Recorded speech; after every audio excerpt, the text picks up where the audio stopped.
नमस्कार दोस्तों, स्वागत है आपका हमारे YouTube channel KP education point पर।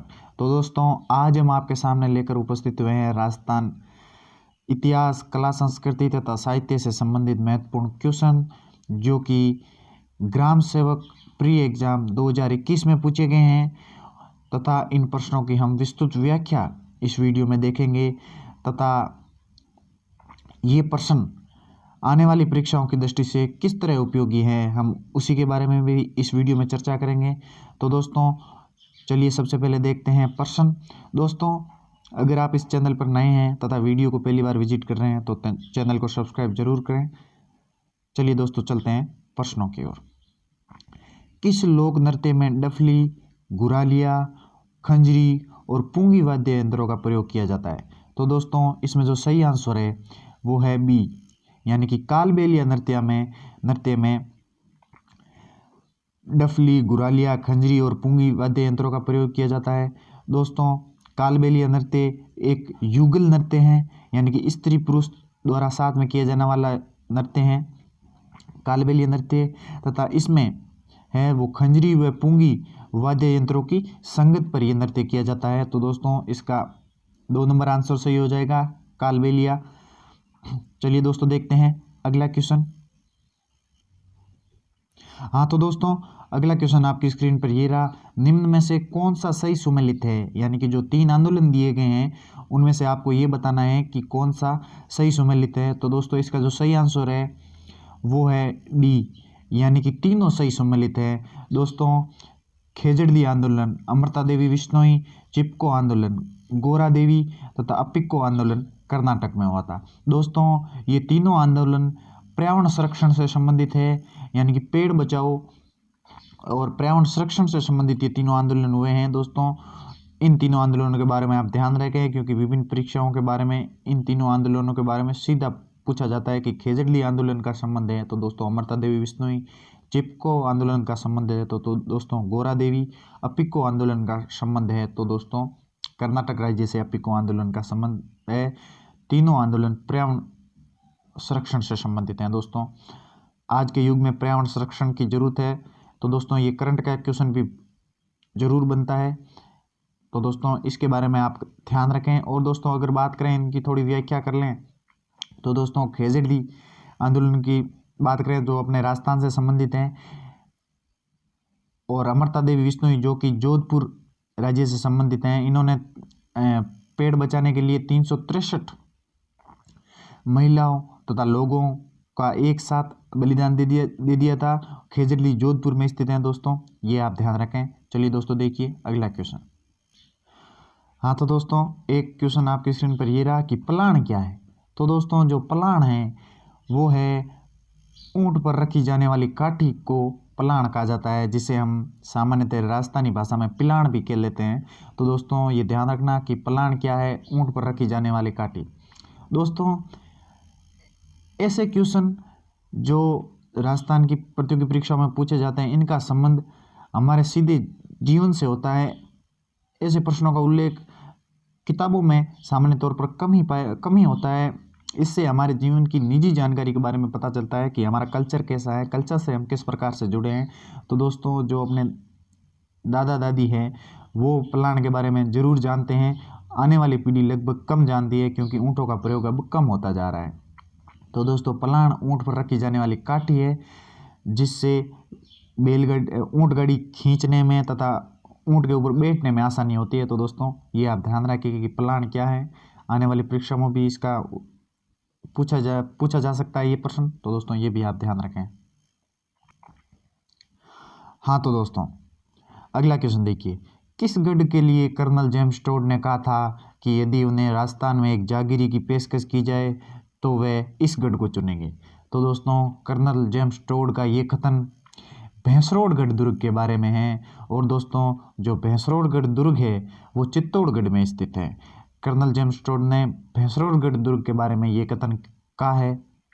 और दोस्तों, अगर हम भैंसरोडगढ़ दुर्ग की बात करें तो दोस्तों भैंसरोडगढ़ दुर्ग चित्तौड़गढ़ में स्थित है। इसे राजस्थान का वल्लोर भी कहते हैं। राजस्थान का सुप्रसिद्ध जल दुर्ग है। चंबल व बामनी नदियों के किनारे स्थित हैं। दोस्तों, ये 3 बातें आप भैंसरोडगढ़, दुर्ग, चित्तौड़गढ़ के बारे में ध्यान रखें, जो कि विभिन्न प्रतियोगी परीक्षाओं में पूछी गई है। उन्हीं की बातें मैंने आपके सामने शेयर की। तो दोस्तों भैंसरोडगढ़, चित्तौड़गढ़ के बारे में ये 3 फैक्ट ध्यान रखें। और दोस्तों रही बात, अगर हम बात करें कर्नल जेम्स टोड की, तो दोस्तों ये मेवाड़ के पहले पॉलिटिकल एजेंट थे, कर्नल जेम्स टोड। ये भी एक परीक्षा में पूछा गया प्रश्न है कि मेवाड़ के पहले पॉलिटिकल एजेंट कौन थे, तो दोस्तों कर्नल जेम्स टोड। ये आप ध्यान रखें। दोस्तों ये वीडियो उन सभी प्रतियोगी परीक्षाओं के लिए उपयोगी है जिनमें राजस्थान इतिहास, कला, संस्कृति तथा साहित्य से संबंधित प्रश्न पूछे जाते हैं। अगला क्वेश्चन देखिए दोस्तों, अंग्रेजों को मुल्क का मीठा ठग किसने कहा है? तो दोस्तों अंग्रेजों को मुल्क का मीठा ठग कहा है शंकरदान सामोर ने। शंकरदान सामोर ने अंग्रेजों को मुल्क का मीठा ठग इसलिए कहा है क्योंकि दोस्तों अंग्रेज भारत में आए तो अपनी व्यापारिक नीतियों का विस्तार करने आए थे, पर धीरे धीरे उन्होंने भारत पर राज करना भी शुरू कर दिया। इसीलिए शंकरदान सामोर ने अपनी पुस्तक में ये कहा है कि मुल्क का मीठा ठग अंग्रेजों को ये उपाधि दे दी थी। अगला क्वेश्चन देखिए, पोपाबाई की पोल नामक पुस्तक किसने लिखी? तो दोस्तों जो पोपाबाई की पोल नामक पुस्तक लिखी थी वो लिखी थी जयनारायण व्यास ने। दोस्तों ये पुस्तक काफ़ी फेमस हुई जयनारायण व्यास की। और दोस्तों आज भी हर लगभग प्रतियोगी परीक्षाओं में जयनारायण व्यास की ये पुस्तक पूछी जाती है कि पोपाबाई की पोल पुस्तक किसने लिखी, तो दोस्तों जयनारायण व्यास। और दोस्तों अगर हम जयनारायण व्यास की और पुस्तकों की बात करें तो दोस्तों आप एक तो यही ध्यान रखें कि पोपाबाई की पोल, दूसरी थी मारवाड़ की अवस्था, तीसरी बात करें तो मार्च से संघर्ष क्यों, जो गांधी जी की दांडी यात्रा हुई थी उस पर लिखी गई थी कि मार्च से संघर्ष क्यों, और चौथी लिखी थी कि गरीबों की आवाज़। ये दोस्तों 4 पुस्तकें ध्यान रखें जयनारायण व्यास की, इंपॉर्टेंट है, जो कि राजस्थान की विभिन्न प्रतियोगी परीक्षाओं में पूछी जाती है। दोस्तों जयनारायण व्यास ने दो महत्वपूर्ण अखबारों का संपादन किया था उनके बारे में भी आप ध्यान रखें। एक तो था आंगी बाण और दूसरा था तरुण राजस्थान। दोस्तों आंगी बाण तो जयनारायण व्यास ने ब्यावर अजमेर से चलाया था, ये अपना खुद का अखबार था। लेकिन दोस्तों जो दूसरा अखबार था तरुण राजस्थान, ये दोस्तों राजस्थान सेवा संघ द्वारा प्रकाशित समाचार पत्र था। 1927 में जयनारायण व्यास इसके संपादक बने और उन्होंने भी ब्यावर अजमेर से इसका संचालन किया था। तो दोस्तों ये 2 अखबारों के बारे में आप ध्यान रखें जयनारायण व्यास के। और दोस्तों एक राजनीति से जुड़ा फैक्ट मैं आपको बताता हूँ कि राजस्थान के एकमात्र मुख्यमंत्री जो निर्वाचित एवं मनोनीत हुए वो थे दोस्तों जयनारायण व्यास। जयनारायण व्यास के बारे में दोस्तों ये फैक्ट आप ध्यान रखें, महत्वपूर्ण है, विभिन्न परीक्षाओं में पूछे गए भी हैं।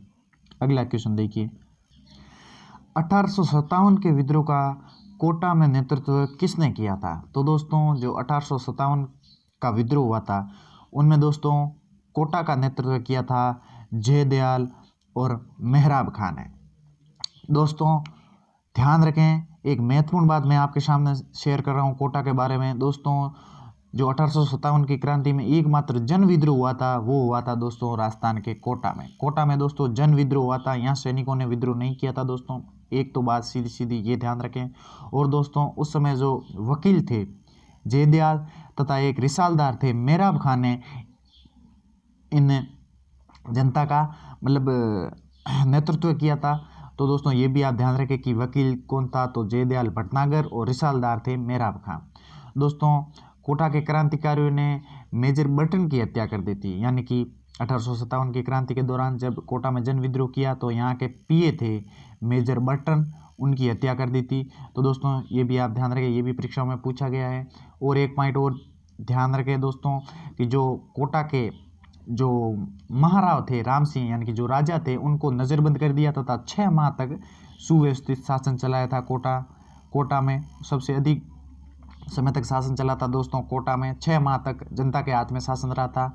और दोस्तों अंग्रेजों ने करौली के राजा जो मदनपाल थे उनकी सहायता से कोटा को विद्रोहियों से मुक्त कराया था। दोस्तों ये फैक्ट आप ध्यान रखें, कोटा में जो जन विद्रोह हुआ था उसके बारे में ये पूछी गई बातें हैं वो मैंने आपके सामने शेयर की।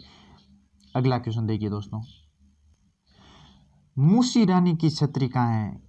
तो दोस्तों जो मूसी महारानी की छत्री है वो है अलवर में। ये आप ध्यान रखें कि मूसी महारानी की छत्री अलवर में है दोस्तों।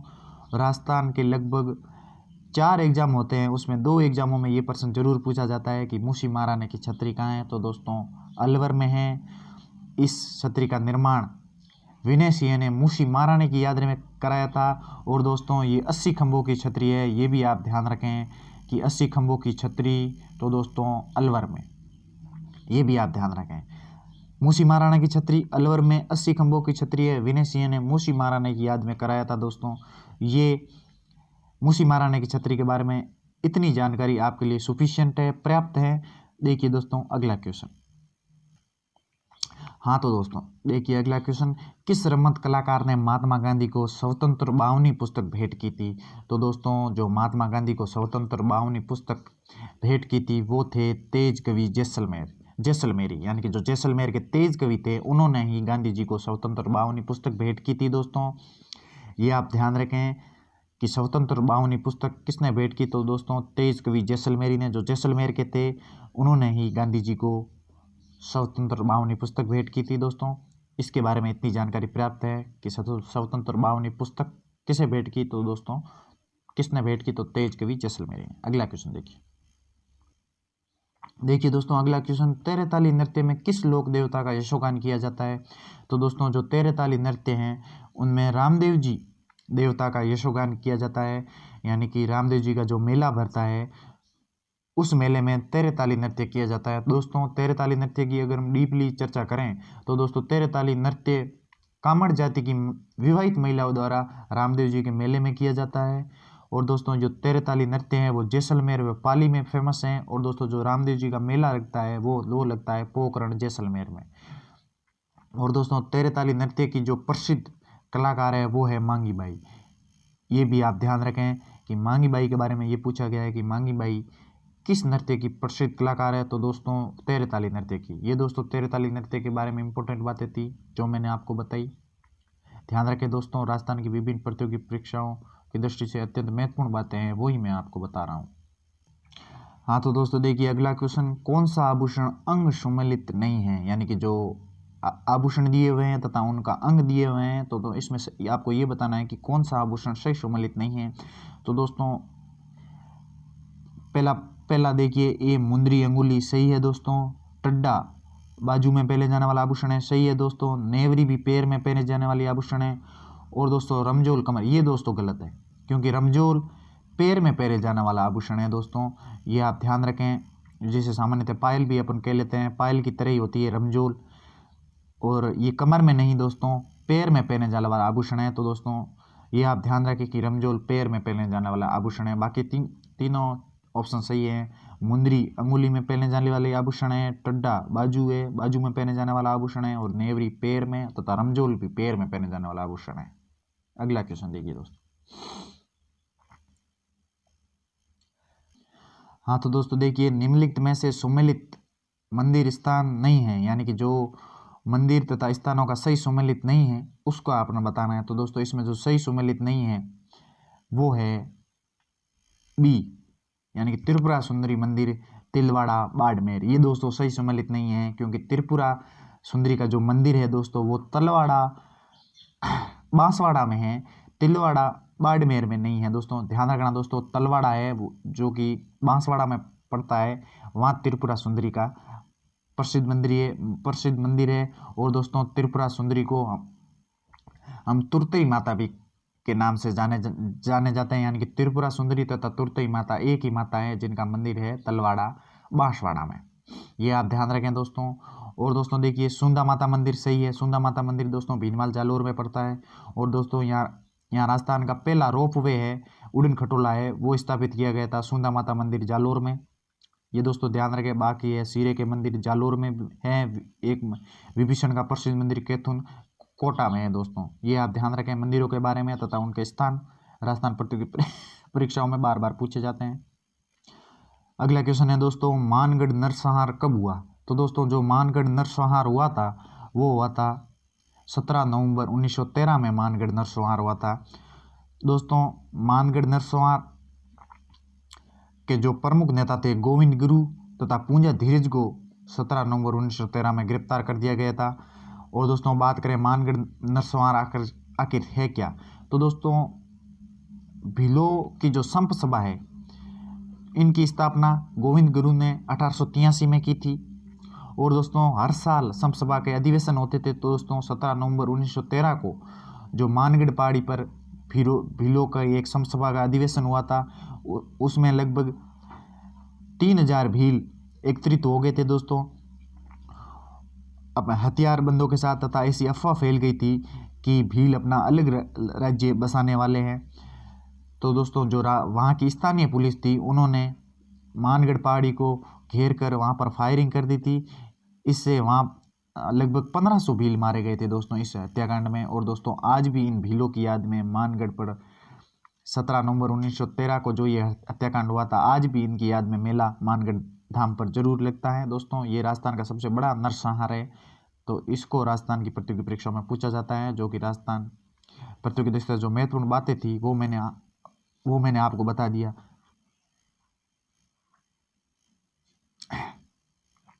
अगला क्वेश्चन देखिए दोस्तों, पुष्कर झील कितने घाटों से घिरी है? तो दोस्तों जो पुष्कर झील है वो 52 घाटों से घिरी है दोस्तों। ये आप ध्यान रखें कि पुष्कर झील कितने घाटों से घिरी है? तो दोस्तों 52 घाटों से। और दोस्तों इनके घाट की बात करें तो दोस्तों सबसे बड़ा घाट है उसका नाम है महात्मा गांधी घाट।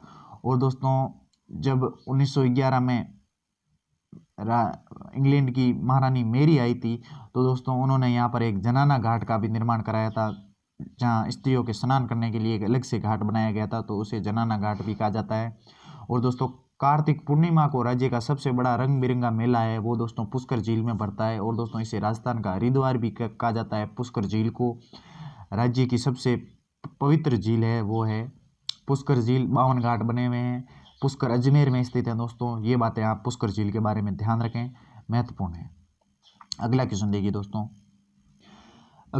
दोस्तों, ग्रासिया जनजाति में गांव के मुखिया को कहा जाता है। तो दोस्तों जो ग्रासिया जनजाति में गांव के मुखिया को कहा जाता है उसे कहा जाता है पटेल।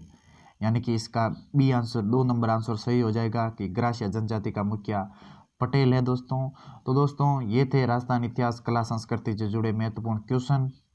ऐसे ही प्रश्नों की सीरीज हम समय समय पर आपके लिए लेके आएंगे। और दोस्तों जल्दी हम कंप्यूटर की राजस्थान की विभिन्न प्रतियोगी परीक्षाओं में पूछे गए प्रश्नों की सीरीज शुरू करने वाले हैं। तो दोस्तों ऐसे ही वीडियो के लिए आप हमारे चैनल को सब्सक्राइब तथा वीडियो को लाइक ज़रूर करें। धन्यवाद दोस्तों, मिलते हैं अगले वीडियो में।